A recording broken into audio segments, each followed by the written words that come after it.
Hi everyone, today, I want to chat about the odd stuff that happens when you wake up in the middle of the night. So, it's all dark in my room, see? I go to grab my phone. Bang, it's 3:33 a.m., yeah, again. I'm like, what keeps this up? Been like this for months. Thought it was job stress or something. But nope, it's stranger. Every time I wake up, I'm really alert. It's like something wakes my brain up. And you know what? I start figuring things out or getting new ideas. It's wild. Makes me think, is this all just random, or is there more to it? If you find yourself awake a lot from 3 a.m. to 5 a.m., wondering why it's so regular, you're in the perfect spot. Do you get super clear and have insights in those hours, and wonder, is this more than just waking up? We're gonna get right into this early morning mystery today. Ever thought this could be a chance for you to really find yourself and change? What if these early wake-ups are actually chances to connect with the big energy out there in the universe for some serious spiritual growth? We're gonna look at how meditating early in the morning can boost your melatonin levels and make your mind sharp and creative. We'll hear tips from Professor Joe Dispenza about using this time to change your thinking and how careful breathing can turn these hours into a powerful time to shape your deepest dreams. Please continue watching this episode of Amazing Discovery. Do you often wake up between 3 and 5 a.m.? Find out what it means. As we find out ways to vibe with the universe, find peace inside, and creatively imagine new paths in your life with quantum thinking. Whether you're looking for signs of waking up spiritually or just curious about waking up early, today's talk is going to answer your questions and maybe get you to love these magical hours for improving your life. Let's start this journey of awakening together and find out the secrets of these mysterious early hours.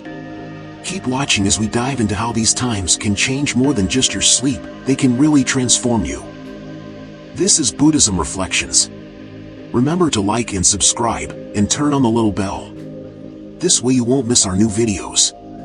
This is Buddhism Reflections. Remember to like and subscribe, and turn on the little bell. This way you won't miss our new videos. In my own journey of discovery, prompted by persistent early awakenings, I sought understanding through the insights of neuroscientist and author, Professor Joe Dispenza. In addition to clearing up my doubts, his research shed light on the wider riddles of the cosmos and the way to greater self-awareness.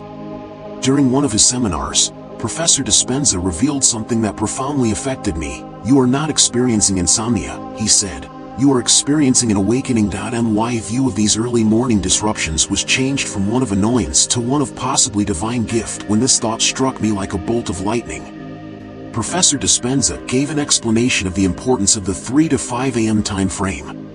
He described how these hours have been regarded as a time of spiritual awakening by many cultures throughout history, including the Taoists of China, the priests of ancient Egypt, Indian yogis, and European monks. He went on to explain that this isn't just folklore. Contemporary research also confirms this period's distinctiveness. He said that during the hours of 2 and 4 a.m., when melatonin production peaks, our brains go into a unique state.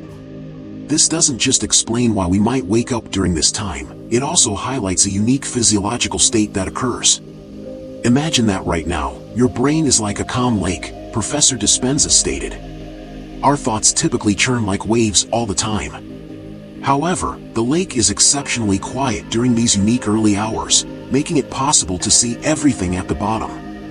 After giving this some thought, I started to view these early awakenings as opportunities to go deeper into my consciousness and establish a closer connection with the cosmos rather than as disruptions to my sleep. I began to understand why early mornings gave me so many great ideas. In the quiet moments, my mind opened up and caught ideas that I would normally miss during a busy day. There was a sense of clarity that I couldn't ignore. Then the professor said something that changed everything for me. Early mornings aren't just for finding ideas. They're the best time to change them. He explained, our brains are like a tape that records every experience, feeling, and thought we've had since the moment we were born. These memories shape how we see the world, how we react, and the choices we make. But, his eyes sparkled with excitement, between 3 and 5 a.m., you have the opportunity to rewrite that tape. The idea excited me. How different, I wondered, would my life be if I could use this time to change my brain? Every morning, You wake up with a blank canvas in front of you. But most of us end up drawing the same picture over and over again, thinking the same thoughts, feeling the same emotions, doing the same things, the professor continued. But if you make the most of this unique moment, you can create a new future and set new goals. I realized that those early morning hours were a great opportunity, not just a boring distraction. I began to see them as a precious chance to change my routine, break old patterns, and start writing a new chapter in my life. I decided to give it a shot. The next morning, when I woke up at 3:30, I didn't get upset or try to go back to sleep like I usually would. Instead, I just lay there quietly, took a deep breath, and relaxed my body completely. Then, I started picturing my perfect day. I imagined myself energetic at work, getting along with colleagues, and still having enough energy left to spend quality time with my family in the evening. I didn't just think about these things, I really felt them. I could hear my coworkers laughing, felt the pride of doing good work, and even smelled the dinner waiting at home. Surprisingly, when I opened my eyes, nearly an hour had passed. But I felt more refreshed than if I'd slept the whole night. Even more surprising was that my day turned out much like what I had imagined that morning. This encouraged me to keep it up. Every morning, I'd take that special moment to set my intentions, visualize the best outcomes, and sometimes I'd meditate for a bit.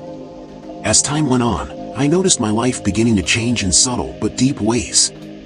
I became calmer, handled stress at work better, and felt more creative. New ideas popped up more often, and, most importantly, I started experiencing a deep sense of peace and contentment I hadn't felt before. One evening, I went to a lecture given by Professor Dispenza. Afterward, I gathered up the courage to talk to him and shared what I had been experiencing.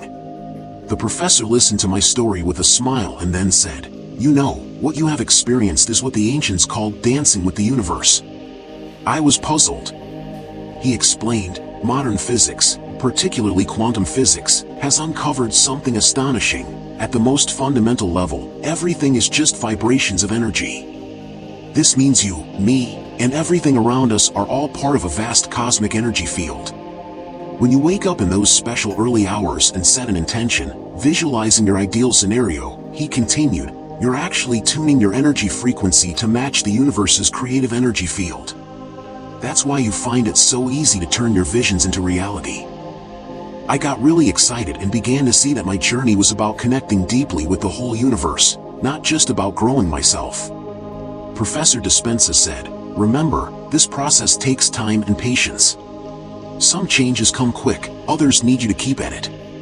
The key is to stay open, curious, and thankful." I now see the early mornings differently. Instead of feeling nervous and scared when I wake up between 3 and 5 a.m., I begin to embrace the universe's invitation and get ready for an exciting voyage. People around me have observed the changes in my life. Colleagues, friends, and family have noticed the transformation. They want to know my secrets because they are curious. I advise them to cherish those unique early morning hours as well and share my stories with a smile. More people began their own awakenings. This demonstrates how everyone may create amazing lives beyond their wildest expectations by synchronizing with the beat of the cosmos. Do not be upset the next time you wake up between 3 and 5 a.m. Embrace the call of the cosmos and begin your own joyful adventure with joy. Who knows? You might find a new you, more in tune with everything. That early wake-up could be the start of something amazing. And there's more. I've not only succeeded in ways I never imagined at work, but I've also found a deep sense of peace and happiness. But it doesn't mean my adventure stops here. Each day is a new chance to see and do more. One night, I woke up at 3:15 a.m. feeling this amazing rush of energy. I closed my eyes, took a deep breath, and pictured a massive cosmic vortex inside my head. Bright streams of energy were swirling together into intricate patterns. It was wild. I felt like I was a big part of this cosmic whirl. It felt like my every thought and emotion was interacting with this energy field. Then I heard Professor Dispenza's voice, strong and clear, "You are directly connecting with the quantum field." I opened my eyes, and there I was, sitting in a huge lecture hall. Professor Dispenza was up on the stage, looking right at me with this kind of happy grin. "Is this a dream?" I asked, really confused. Maybe not, he replied, still smiling that mysterious smile. What's really important is that you're getting messages from a higher place. Let's dig deeper. So he starts talking about quantum field theory. He tells me that everything, like everything around us, is just loads of chances. All these chances are floating in something he calls the quantum field. He says, the big deal here is that this quantum field kind of listens to us, to our thoughts. That wild swirl you just pictured, he goes on, that's what the quantum field looks like. And when you feel all those weird energy shifts, that's you in this field talking. I just nodded, thinking hard. It made sense why everything in my life was turning upside down. Each morning, when I really focus and set my mind on something during those weird early hours, I'm actually messing with the quantum field, picking out my life from endless chances. But I had to ask, why aren't people living their ideal lives if we can all do this? That's because knowing is key, the professor answered, maintaining a smart appearance. The majority of people live their lives half asleep, mired in the same thoughts and emotions. It's like they're stuck in a maze they made but forgot they made it. Then I recalled my previous self, only going through the motions and believing that nothing could be changed. Is it enough to remain awake? I questioned him. Yes, he said. It isn't just any wakefulness either. What I refer to as quantum awareness is what we need. Quantum awareness? I repeated, curious to learn more. Yeah, he explained, it's this high-level vibe. When you're there, you're not just aware of your thoughts and feelings. You see how they mix with the world outside. Even more, you get that you're the one creating your own scene. The professor told me to imagine you are a magician. Your attentiveness is your magic wand. Energy flows and reality appears where you focus your attention. This realization started to clarify why the early morning hours held such significance for me. It was simpler for me to enter a level of quantum awareness at those calm times when there were fewer outside disturbances. However, a great master is not limited to particular eras, the lecturer went on. This state can be attained anywhere, at any time. Your next obstacle will be this. The idea both thrilled and frightened me. It appeared to be a significant task. When the professor noticed my nervousness, he gently calmed me, saying, "Don't worry. It is a slow process. Begin by making an effort to have more quantum moments during the day." He recommended that I establish several habits. 1. Mindful breathing. Regularly take pauses throughout the day to focus solely on your breath. This practice will help you anchor your attention in the present moment, bringing you back to awareness whenever you drift. 2. Gratitude exercise. Set aside time each day to express gratitude for the positive aspects of your life. This practice raises your energy frequency, making it easier to resonate with the quantum field and attracting positivity. 3. Body scan. Routinely tune into the sensations within your body. Pay attention to subtle cues that may otherwise go unnoticed, helping you connect more deeply to the present. 4. Creative visualization. Don't limit yourself to just mornings. Whenever you have the opportunity, take a few minutes to visualize your desired outcomes. At a quantum level, the boundary between imagination and reality begins to fade, and visualization can help bridge that gap. 5. Synchronicity log. Keep a record of meaningful coincidences or synchronicities you encounter. Noticing these events trains your awareness to recognize guidance from the quantum field and pick up on subtle hints. 6. Emotional management. Learn to observe and manage your emotions with greater skill. Emotions are powerful energy forms that can shape your interaction with the quantum field, making it essential to cultivate a balanced emotional state. 7. Intuition training. Practice trusting and following your intuition, as it often serves as a guide from a higher level of consciousness. Acknowledge intuitive feelings as valuable insights from beyond the logical mind. After carefully considering these suggestions, as I took in these recommendations, I was abruptly transported back to my bedroom. The drapes started to let in the first rays of the dawn. It was 5:30 a.m. when I looked at the time. I got up with a smile on my face, ready to take on the day, knowing that this was the first time my life would change. I could construct a new reality with every choice I made, and every moment held the potential to connect me to the universe. In the weeks that followed, I made a concerted effort to heed the professor's advice, even though it was initially challenging to break free from my habitual thought patterns. I was patient with myself and reminded myself that this was a gradual process and an important step on my path to increased quantum consciousness. I started bringing this new way of seeing things into every part of my life. Around my family, I was more there, really there, feeling and showing love like never before. At my job, problems didn't get to me anymore. Instead, I saw every tough thing as a chance to get better and do something new. Then one night, I woke up again right at 3:33. I didn't try to do anything special. I just stayed there, feeling alive, really connected to everything. And wow, I felt a kind of peace and happiness like never before. I got it then. That was the real deal, the true awakening. It's not about hitting some exact target. It's about living right in the moment. In that kind of headspace, there's no past or future, just being. I knew that this was only the beginning for me. There were new things to deal with and decisions to make every day. However, I was no longer afraid of the unknown. I was now completely focused on learning and anticipating what would happen next.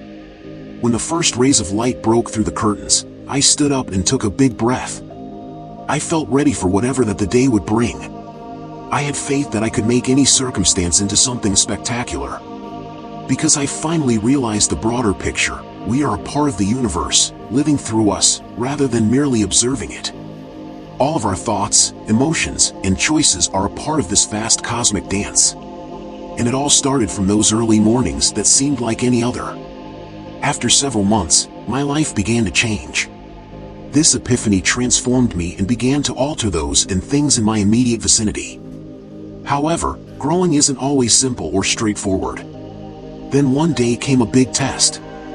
My department was the first to go when my company decided to lay off a number of workers. I would normally have been afraid. But not this time. This time, I was ready to handle it my own way.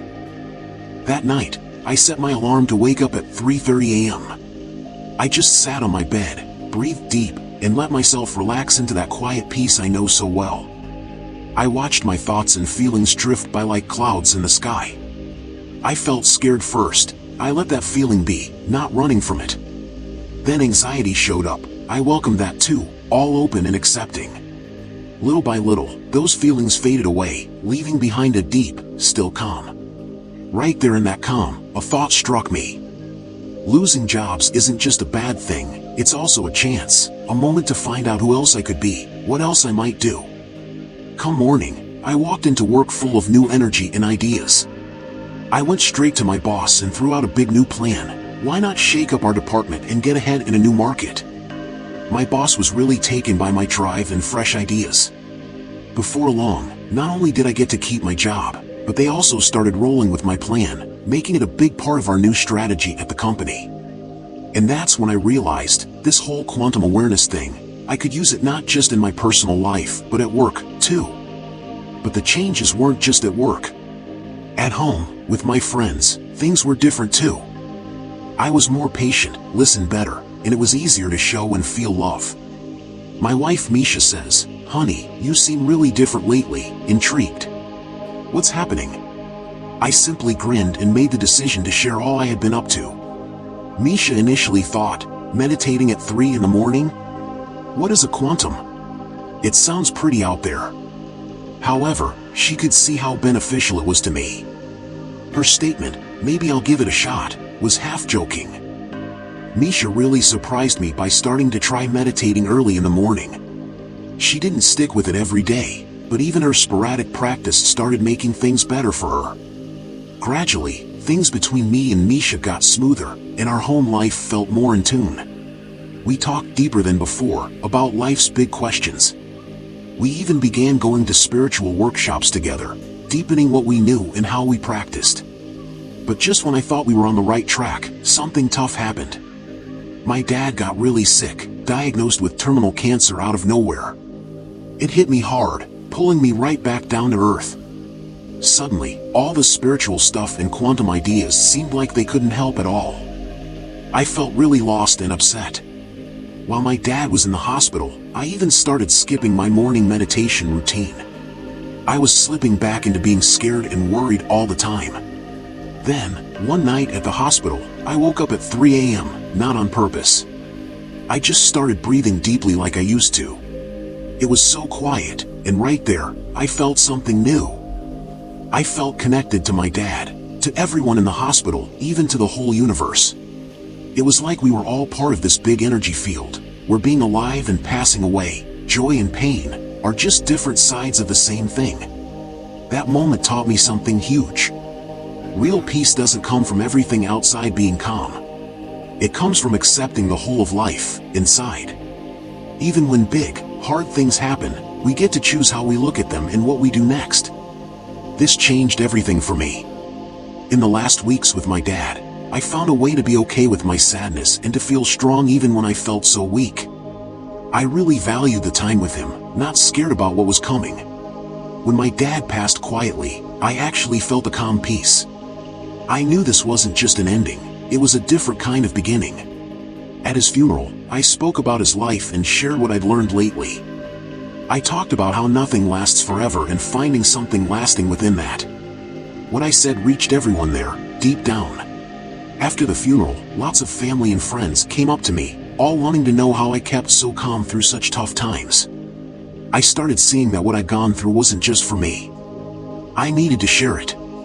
I began holding small seminars at local community centers to teach people how to use what I call quantum awareness to deal with life's issues. Enrollment in classes swiftly rose, and people began to observe real-life improvements. I was preparing for another workshop one day when this email suddenly appeared. It came from the assistant to Professor Dispenza, inviting me to attend a large lecture the professor was arranging so I could tell my tale. I immediately replied yes, ecstatic. Later, I stood on stage in front of hundreds of people, sharing how those early morning wake-ups helped me transform from a bewildered office worker to someone here sharing some insight. I told them, we've all got the power to change our own stories. The trick is to see that we're not just living our lives, we're also writing them, every moment we're awake. After I finished, Professor Dispenza came up and gave me a big hug. You're not just learning anymore, Mike, he said with a smile. You're teaching now. All of these feelings were whirling around me as I lay in bed at my hotel that evening. Knowing that this was only the beginning and not the end, I could feel the excitement coursing through me. Just as I was drifting off, my phone lit up.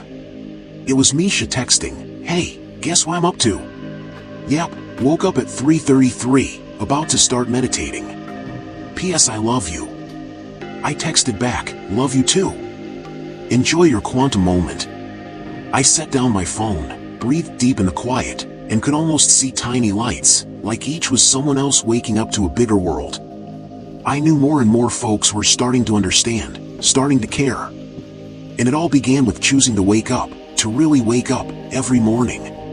If you think others should hear this, please share this video. You never know whose life it might touch. Drop us a comment below, let us know what you think. And if you like this, hit that like button. It helps more people find our talks. Every little thing you do makes a big difference. Your support lets us keep making these videos and spreading ideas that might just change someone's life.